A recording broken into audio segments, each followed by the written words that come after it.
خاتون عدالت سے خلا کی ڈگری لیتی ہیں. ابھی ایک کیس ہمارے پاس آیا, خاتون نے عدالت سے خلا کی ڈگری لی ہمارے پاس, پھر وہ ان کے دل میں کچھ اللہ کا خوف تھا, انہوں نے رابطہ کیا, ہم نے کہا یہ خلا تو صحیح نہیں ہوا, تو کہنے لگی بڑا ظالم آدمی ہے, پھر آپ ہمیں دلائیں اس سے طلاق. ہم نے کہا چلیں,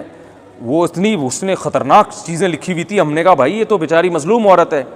تو پہلے ہم نے کہا اس کے میاں کو, میں نے خود ذاتی دلچسپی لی, بچوں والی عورت ہے اور اتنا ظلم کر رہا ہے وہ آدمی, اور 2-3 علماء کو اور بھی میں نے بلا لیا. ہم نے کہا بھائی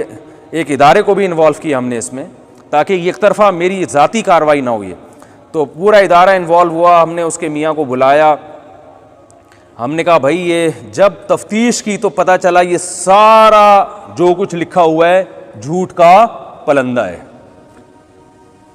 سب جھوٹے الزامات. وہ کراس کوشچن کرتے ہی پتہ چل جاتا ہے نا. پھر بھی میں نے اس مرد سے کہا, میں نے کہا یار یہ تو سب جھوٹے الزام, خود عورت نے اعتراف کیا ایسے. میں تو پھر گھما کے پکڑتا ہوں نا, میں نے کراس کوشچن کیے, پکڑ لیا اس کو, مجھے اندازہ ہو گیا جھوٹ بول رہی ہے. میں نے اس مرد سے کہا, میں نے کہا دیکھو یہ تو جھوٹے الزام لگا رہی ہے, لیکن عقل مندی کی بات کیا ہے, جب یہ آپ کے پاس نہیں رہنا چاہتی تو چھوڑو یار, جان چھوڑاؤ, اسے طلاق دو, کیوں زبردستی رکھ رہے ہو. ایک عورت رہنا نہیں چاہتی ہے, اب وہ جھوٹے الزام لگائے سچے الزام لگائے, لیکن ایک کامن سینس کی بات ہے کہ جب ایک نہیں رہنا چاہ رہی, اللہ نے آپ کو رائٹ دیا ہے ڈیورس دینے کا, طلاق تو آپ ہی دو گے, وہ میں نہیں دے سکتا. لیکن ایک بات ہے کہ مشورہ تو میں دے سکتا ہوں نا. نبی صلی اللہ علیہ وسلم کے پاس ایک خاتون آئی, انہوں نے کہا میں اپنے شوہر کے ساتھ نہیں رہنا چاہتی, مجھے ان کی شکل پسند نہیں ہے, بغیر دیکھے نکاح ہو گیا تھا, پہلی رات میں ہی آ گئی کہ یا رسول اللہ میں نے دیکھا نہیں تھا, صحیح بخاری کی حدیث ہے, میں بہت خوبصورت ہوں اور میرے میاں بالکل بھی شکل میں مجھ سے میچ نہیں کرتے.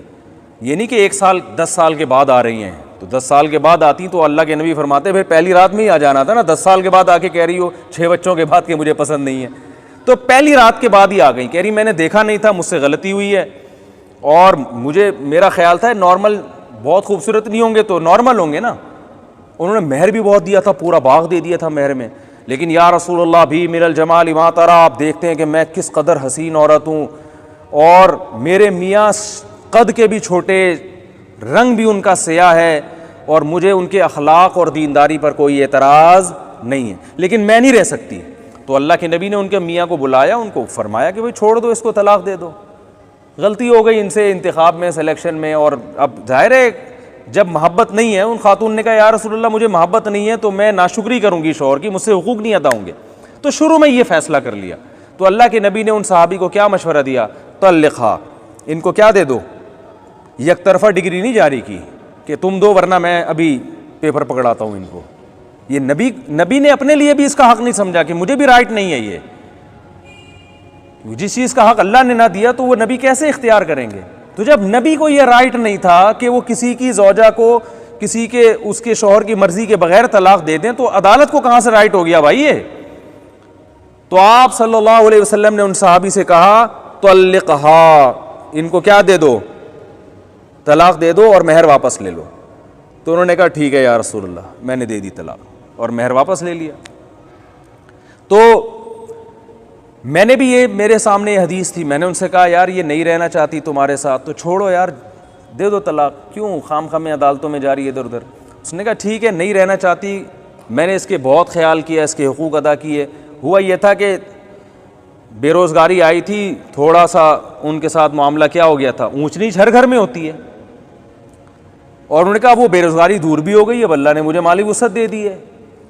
لیکن وہ نہیں بھائی. تو میں نے کہا کہ آپ اس کو چھوڑ دیں. اس نے کہا میں چھوڑنے کے لیے تیار ہوں, اول تو یہ غلط مطالبہ ہے طلاق کا,